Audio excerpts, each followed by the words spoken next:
Cinema, trajetória no subdesenvolvimento. Após o colapso assinalado em 1911, a continuidade do cinema brasileiro repousou inicialmente na atividade de alguns cinegrafistas. Não foi realizando filmes de enredo que esses profissionais ganharam a vida, e quando filmavam algum enredo não é por terem achado um empresário interessado em seus serviços, mas sim por serem seus próprios produtores nessas investidas raras no campo do cinema. A ideia do crime como enredo inspirou os responsáveis pelas produções, que tentaram tirar o cinema nacional do estado de indiferença em que estava mergulhado por volta de 1912. Os únicos 3 filmes de enredos realizados no Brasil giram em torno desses temas: O Caso dos Caixotes, O Crime de Paulo Matos e O Crime dos Banhados. O Caso dos Caixotes, também conhecido como Roubo dos 1.400 contos, inspirou num assalto sensacional. E teve também O Crime de Paula Matos. Ambos foram realizados no Rio pelos irmãos do Botelho. O Crime de Banhados foi uma surpremetragem com quase 2 horas de projeção. O produtor foi o velho português Francisco Santos, que se aposentou do palco e resolveu fazer cinema na cidade de Pelotas.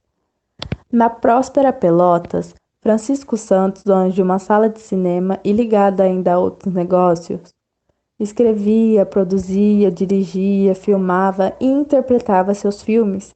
Chegou a completar mais 2 produções que não atingiram importante metragem do primeiro. Informa Pere Remas que Francisco era afilhado de Camilo Castelo Branco e assim teria aproveitado o famoso romance Amor de Perdição para um filme, como homenagem ao padrinho. Com o surgimento da Primeira Guerra Mundial e devido à restrição do filme virgem, o trabalho foi interrompido. Neste ano, as atividades foram mínimas. Aos poucos recomeçou o movimento. Mais de 1 dúzia de firmas produtoras criadas no Rio e em São Paulo durante os 4 anos que durou o conflito. Os diretores desses grupos novos eram a maioria homens. Seus nomes em geral eram italianos, com alguma experiência teatral. Os cinegrafistas bons pertenciam à categoria daqueles imigrantes ricos, de habilidades artesanais. Alguns brasileiros vieram ampliar o grupo nacional, sendo representado pelo Botelho.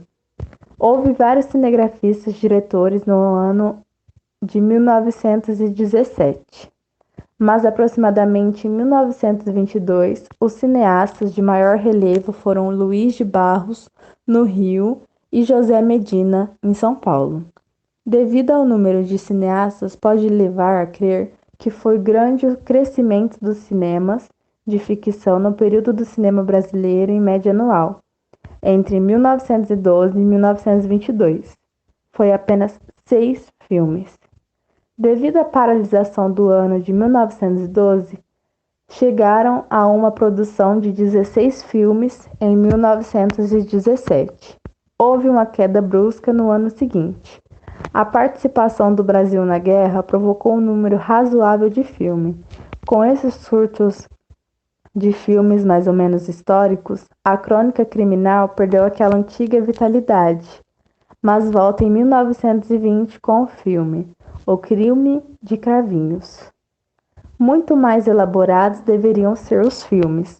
O mundo do cinema deu grande esperança para o nosso cinema depois das 2 fitas produzidas pela empresa Veritas Film, de Irineu Marinho.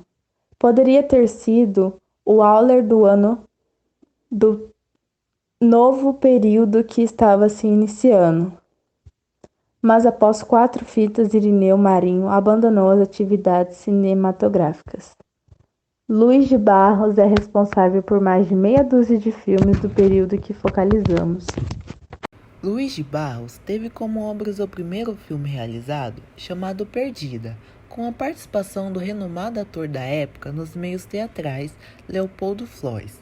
Teve como segundo filme Vivo ou Morto, que conta a história de uma mulher extremamente elegante e vaidosa, abandonada pelo amante. A maior parte dos filmes de Luiz de Barros não passa de um simples título com alguns nomes de intérpretes e uma outra foto, mas ele sempre se aprofundava às investigações a respeito dos trabalhos que realizou até aproximadamente 1920. Diferentemente de Luiz de Barros, José Medina mais tarde sucedeu sua melhor medida. Em 3 anos ele realizou uma dúzia de filmes como Deus Castiga, Perversidade, Exemplo Regenerador, entre outras obras cinematográficas importantes do cinema nacional.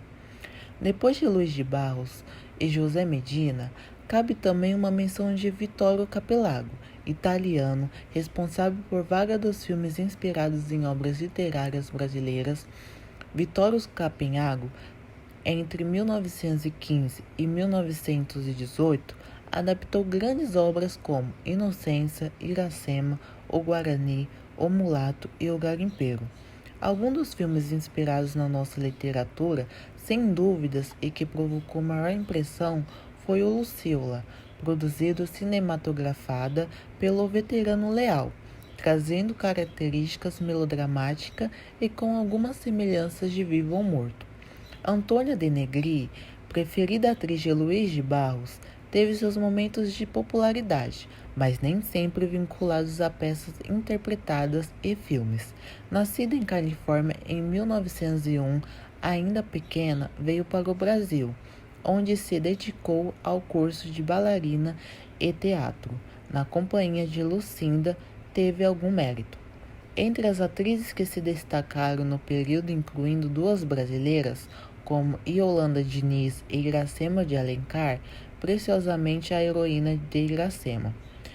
A segunda face do cinema brasileiro foi bem longe da importância e brilho da primeira.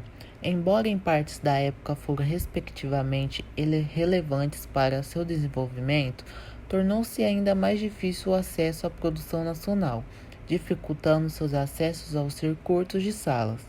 Em seguida, de modo geral, os filmes conseguiram ser exibidos graças ao proprietário de cinema.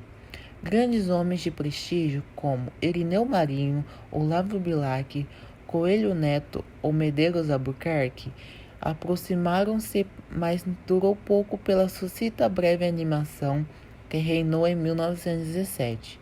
A tomada em conjunto e realização de filmes de enredo foi precária e escassa.